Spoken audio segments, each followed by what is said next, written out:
Selamat datang di Jejak Waktu ID. Di hamparan bumi yang tak beratap, di mana langit terasa begitu dekat menyentuh tanah, terbentang sebuah panggung megah.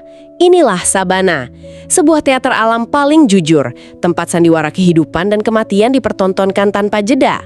Dan dalam penelusuran kita kali ini, kita akan mencoba menyelami denyut nadi dari ekosistem yang luar biasa ini.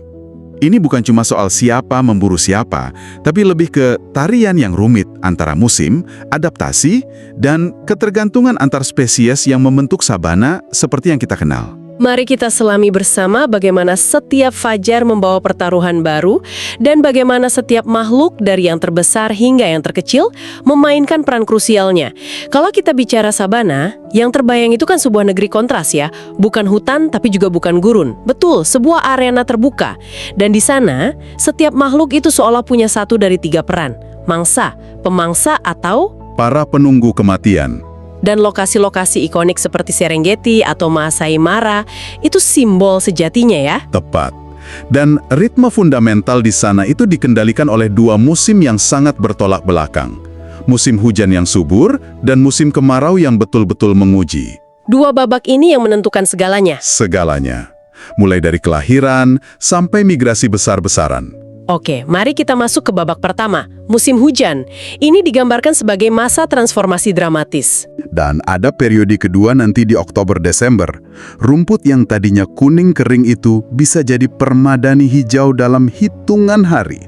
Ini pasti jadi musim pesta bagi herbivora. Betul sekali.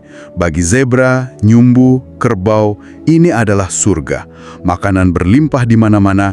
Ini adalah musim pesta dan kelahiran. Nah, ini bukan sekedar makan enak kan? Pasti ada signifikansi biologis yang lebih dalam. Tentu, rumput muda yang tumbuh saat itu kaya sekali akan protein. Ini seperti bahan bakar super. Energi dari rumput inilah yang jadi modal untuk migrasi dan, yang terpenting, untuk perkawinan. Jadi ini waktu yang paling ideal untuk melahirkan? Paling ideal. Di Serengeti ada fenomena yang luar biasa, namanya baby boom nyumbu. Ah, iya. Di mana ribuan anak lahir hampir bersamaan. Betul. Dan yang paling menakjubkan adalah urgensinya. Seekor bayi nyumbuku itu harus bisa berdiri dan berjalan hanya dalam hitungan menit setelah lahir. Hanya dalam hitungan menit, kenapa harus secepat itu? Hidup atau mati. Sederhana. Kawanan tidak akan menunggu. Kalau seekor bayi tidak bisa mengikuti ritme gerak kawanannya, dia akan tertinggal.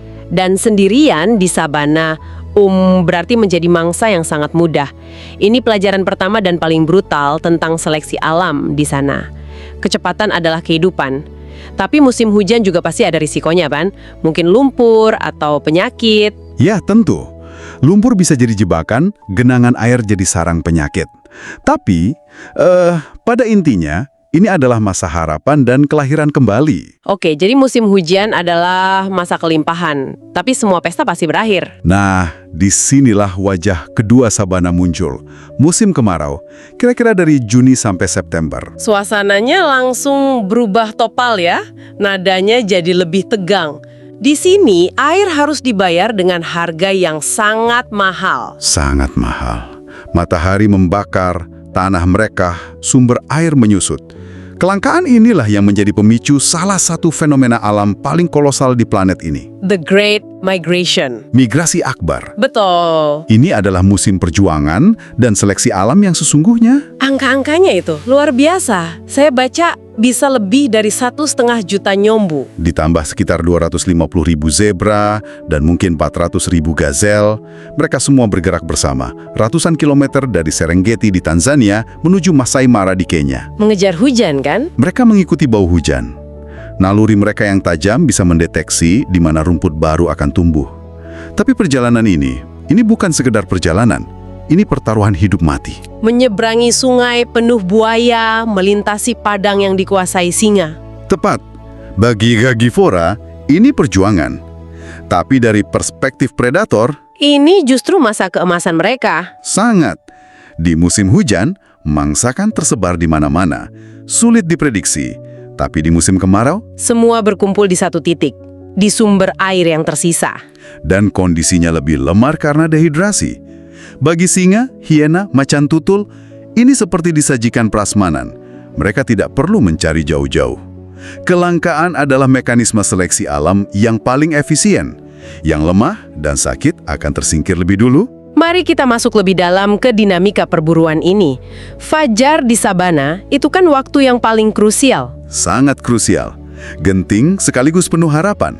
Di saat itulah kawanan zebra dan nyumbu biasanya mulai bergerak. Saya penasaran, kenapa mereka sering sekali terlihat bersama?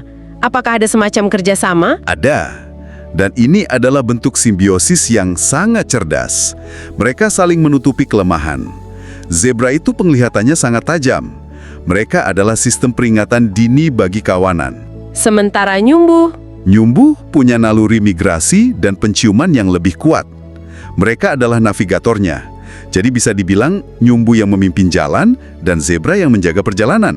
Oke, sementara mereka sibuk merumput, sang raja hutan juga memulai harinya. Fajar adalah waktu berburu ideal untuk singa. Betul, dan di sini ada pembagian peran yang sangat jelas. Para singa betina adalah tulang punggung perburuan. Mereka bekerja sama menggunakan taktik pengepungan yang terkoordinasi. Lalu apa tugas singa jantan? Tugas utamanya beda. Dia lebih fokus menjaga teritori dari pejantan lain dan juga melindungi anak-anak singa. Tapi ada sisi gelapnya. Sisi gelap. Anak singa dari pejantan sebelumnya. Tunggu, itu terdengar sangat brutal. Kenapa? Apa tujuannya? Murni strategi reproduksi. Dengan membunuh anak-anak itu, ia memicu para betina untuk kembali masuk masa birahi lebih cepat. Ini memungkinkan dia untuk segera kawin dan menghasilkan keturunannya sendiri, memastikan garis darahnya yang berlanjut. Realitas yang sangat keras. Sangat. Oke, itu strategi komunal singa. Tapi ada predator besar lain yang justru sebaliknya, si penyendiri, macan tutul. Apa untungnya berburu sendirian di tempat yang begitu kompetitif? Keuntungannya adalah, dia tidak perlu berbagi. Setiap kalori yang dia dapatkan adalah miliknya. Dan setelah berhasil, dia punya kebiasaan ikonik. Menyeret mangsanya ke atas pohon.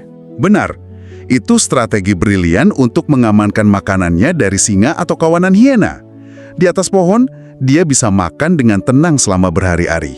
Nah, soal hiena, citra mereka kan ya gitulah, pemakan bangkai yang licik. Tapi katanya 70-80% makanan mereka itu hasil buruan sendiri. Itu fakta yang sering mengejutkan banyak orang. Hiena tutul adalah pemburu yang luar biasa tangguh. Mereka punya stamina hebat, gigitan yang sangat kuat, dan berburu dalam klan dengan kerjasama yang efektif. Jangan lupakan juga anjing liar Afrika. Yah, Walau lebih jarang terlihat, mereka disebut-sebut punya tingkat keberhasilan berburu tertinggi di sabana. Kerja tim mereka nyaris tanpa celah. jadi dunia predator jauh lebih kompleks dari yang kita bayangkan. Tapi sabana bukan cuma soal kejar-kejaran. Ada juga para raksasa yang perannya lebih subtil. Gajah misalnya. Mereka dijuluki insinyur ekosistem. Julukan yang sangat pas. Gajah secara aktif membentuk lanskap sabana. Saat mereka merobohkan pohon-pohon kecil untuk makan, mereka membuka lahan. Ini memungkinkan rumput tumbuh yang jadi makanan hewan lain. Dan soal air juga kan? Betul. Di musim kemarau, mereka menggunakan gadingnya untuk menggali di dasar sungai yang kering, menemukan sumber air bawah tanah. Lubang air ini kemudian jadi sumber kehidupan bagi puluhan spesies lain. Tanpa gajah, sabana akan terlihat sangat berbeda. Lalu ada jerapah. Si menara pengawas yang anggun. Saya terkesima dengan detail soal lidah mereka. Panjangnya bisa 50 cm dan ujungnya berwarna ungu gelap. Katanya itu berfungsi sebagai tabir surya alami. Benar sekali. Detail yang luar biasa kan? Lidah mereka kaya akan melanin, pigmen pelindung dari matahari. Karena mereka menjulurkan lidah berjam-jam setiap hari di bawah terik matahari, perlindungan ini sangat vital. Jadi seperti punya tabir surya sendiri ya? Persis. Dan meski terlihat tenang, jangan salah. Satu tendangan kaki jerapah itu cukup kuat untuk mematahkan tengkorak singa. Kelemahan terbesarnya, ya cuma saat minum, di mana mereka harus membungkuk dalam posisi yang sangat rentan. Dari semua hewan besar, ada satu yang citranya paling menipu menurut saya. Kuda Nil. Kelihatannya malas di air, tapi ternyata salah satu hewan paling mematikan. Sangat mematikan. Karena mereka sangat teritorial dan tak terduga. Senjata utamanya adalah mulutnya. Rahang kuda Nil bisa membuka sampai 150 derajat dengan gigi taring sepanjang 50 cm. Luar biasa. Kekuatan gigitannya cukup untuk mematahkan perahu kecil atau bahkan tulang buaya. Buaya pun cenderung menjaga jarak dari kuda Nil dewasa.